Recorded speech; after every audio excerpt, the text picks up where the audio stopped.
Life is Strange is a video game developed by Don't Nod Studios, released in episodic segments throughout 2015. The game follows the story of Max Caulfield and her journey after discovering she has gained mysterious time-reversing powers. In this video, I hope to discuss the effectiveness the game has in properly displaying mental illness.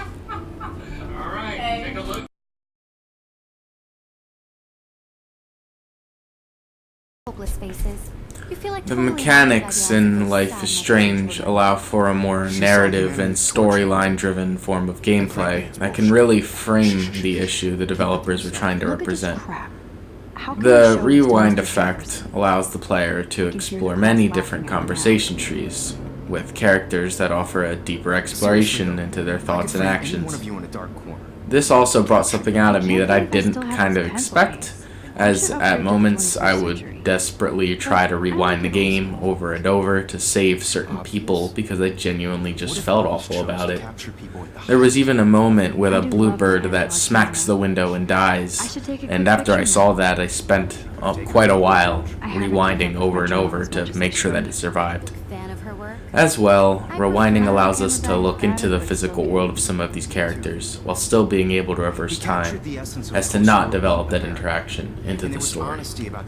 The mechanic of looking into an object or at an object to obtain your character's thoughts on it help give insight into the thought process of your character. While using this to synergistically show the player hints as to what to do next, this allows us to retain more information about the world to understand the issues these characters are going through in their day-to-day life. This game also offers a menu system inspired by what the character, Max, would carry around with her. A phone, a journal, a photo album, and just general organizational folders. This allows another level of immersion for the player that provides them with objectives, tasks, and/or clues as to what to do next.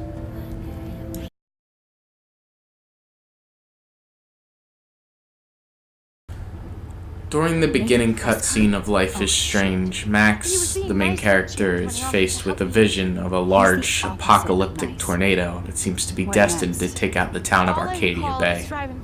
However, this takes sort of a back seat to the main drama of the game. However, even though it's such a huge threat, the game kind of centers a limelight on something else. As the story progresses in Life is Strange, you are presented with one goal. As I said before, this thing is to solve the mystery surrounding Kate Marsh or this girl named Rachel in the game's disappearance. As you explore this, you will find insightful moments to examine how some of the events that took or take place in the game can have massive effects on the mental health of some of the characters. Probably Victoria. Kate Marsh turns from a clean/shy girl into a depressed or embarrassed suicidal mess that you must attempt to save from killing herself. The game also delves deep into the effects that bullying can have on others, specifically cyberbullying in general. I'll check back later, okay? There are many minor goals as well, from small stories to minor mental victories to the player. While some of these aren't really mandatory, such as saving Kate from committing suicide, which I did because I just couldn't. The game encourages players to have more of an ethical/moral choice on it kind of really encourages players to make a decision on what is right and what is wrong. This occurs in many situations throughout the game, such as the moment where I decided to go out of my way to save a small bluebird like I talked about earlier. Throughout the game, I see that bird multiple times actually still, stuck in the house that I saved it in, but eventually in the game you get to release it, and that made me happy. In short though, the goals in Life is Strange are mostly just finish lines for journeys that will help you understand mental illness better along the way. The final main goal of the game is summed up as save Arcadia Bay both physically and mentally. There are other things going on that might.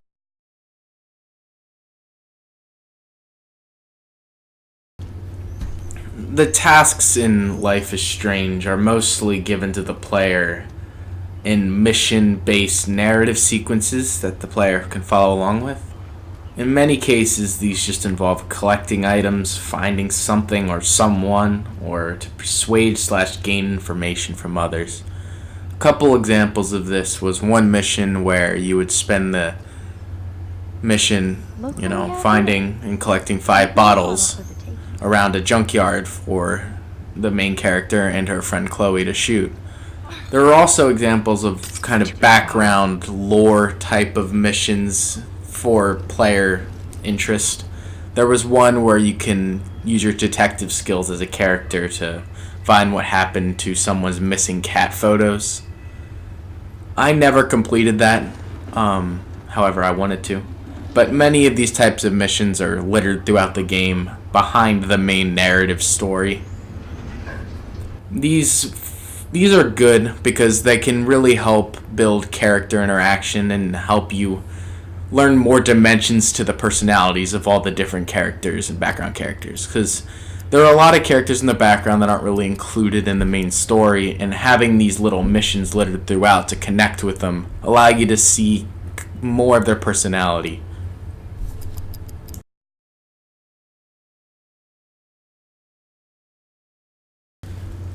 This game mostly rewards its players with moments of narrative satisfaction and moral pats on the back, per se. The game is, in a way, an interactive story as well, or more so. This works for the overall message it's trying to convey, because it helps strengthen the emotional bond between the player and the characters. These types of rewards invest the players in these characters' lives rather than a simple monetary reward. You're in it for the story more so, for the payoffs in the plot rather than just a simple scoreboard in front of you giving you a high score. I found this form of reward effective for this game, as it's more of a visual story than a simple you win black and white scenario. I even found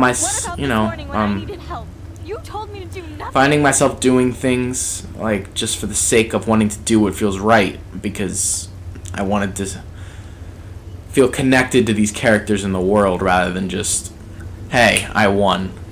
However, at the same time, the game would punish you for doing these things at times. In fact, a huge message within the game is the theory of the butterfly effect, which involves that changing an event in the timeline will cause an unpredictable results in the future. So the entire core mechanic of the game kinda, in a smart way, kinda backhands you later on in the story. To me, this game is less of a classic style with rewards and more of an interactive fiction with player influence, as I've said. I felt less invested / caring for the actual gameplay and more involved in the character interactions and story. It just felt really natural, almost like I was watching a book.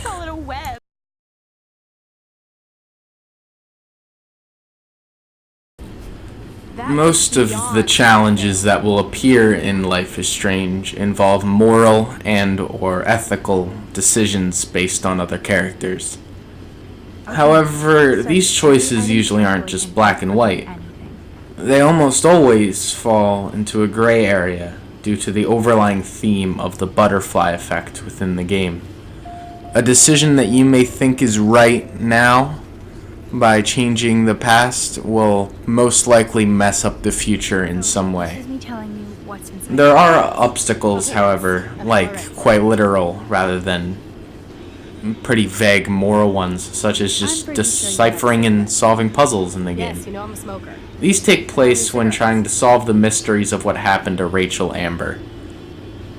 When playing, I found myself getting rather irritated at these moments, actually. I feel as though this was the intention, though, as they are puzzles. So, I'm not surprised.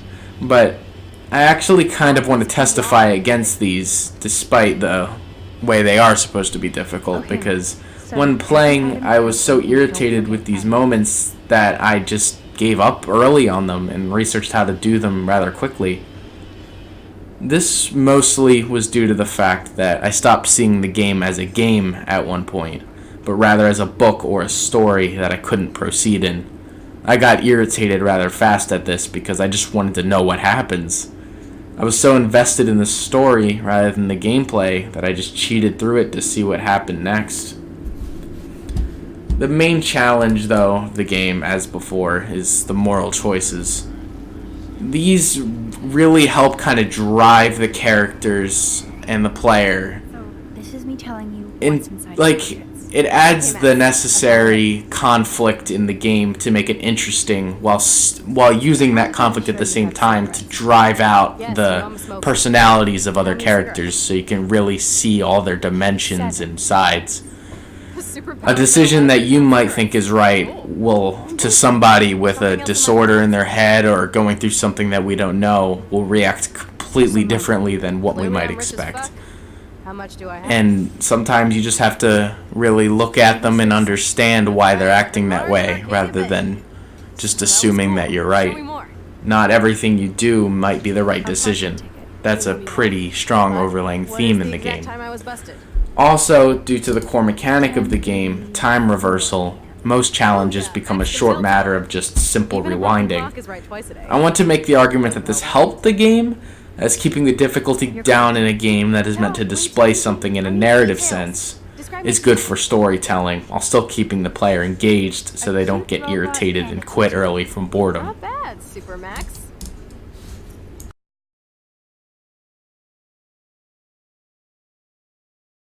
Are you still 12? The dialogue in this game is one of the few things that are needed to really drive the game home. Didn't mention you at Making sure that the people who are supposed to house these mental illnesses are believable and feel real is extremely important. If I played the game and all the dialogue, all of it just fell flat or didn't feel organic, the game would be at risk of losing its intended audience to something as simple as just robotic voices destroying the feel. I honestly commend the game for its dialogue and its voice acting as well. This was my real father. It felt correct in the way of a person this age would feel or act to me. While there were a few moments now and then that did break my connection to the main character, they were mostly at fault due to the dialogue selection rather than the character dialogue itself. For instance, sometimes the tone of what you thought your character was going to say comes out much different than expected and can even at times cause issues between you and who you are talking to in the game. Your character might say something like, "Hello." You might expect it to be happy, but it might come off as just sarcastic, and you couldn't tell because the option was just the word "hello." Due to the organic dialogue of the game, it helps in tremendous amounts to convey the proper message that it's trying to deliver. Characters who were supposed to sound psychotic sounded psychotic. Characters who were in distress, they sounded distressed. And characters who were bullies, they just, they're bullies. The tones of each voice and the feel of almost every scene were delivered in a believable way. And that's all I can really ask for from a game that's entire story and selling point is its narrative structure to deliver its message. So, it's got that going for it.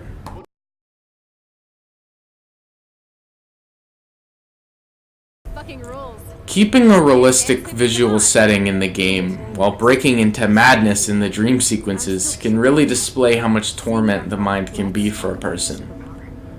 When grounded in reality, you're kind of sure about things, you know?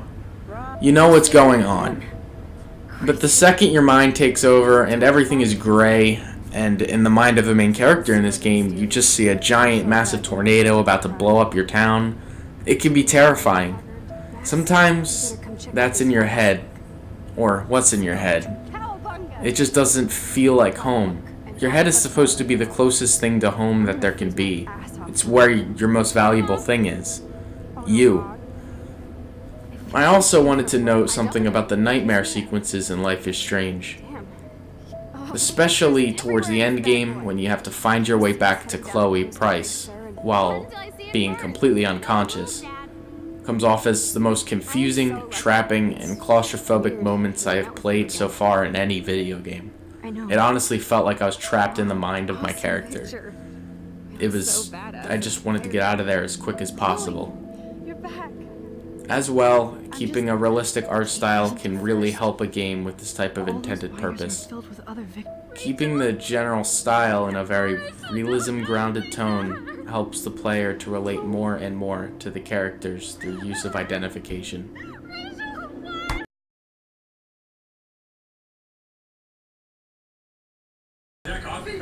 In conclusion, Life is Strange is a game that, while even though to me was borderline leaving the world of being a game anymore, sucked me into its world and showed me the haunting effects psychological trauma can have on certain people.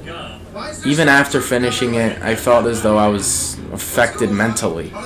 For a day, I just kind of take a break to clear my head after I binged it in one session almost. During certain sequences, they even managed to enforce the feelings of the characters onto me with good use of visual storytelling. I believe Life is Strange, especially towards the last 2 episodes, did a wonderful job displaying mental illness in an entertaining story wrapped up in a neat bow.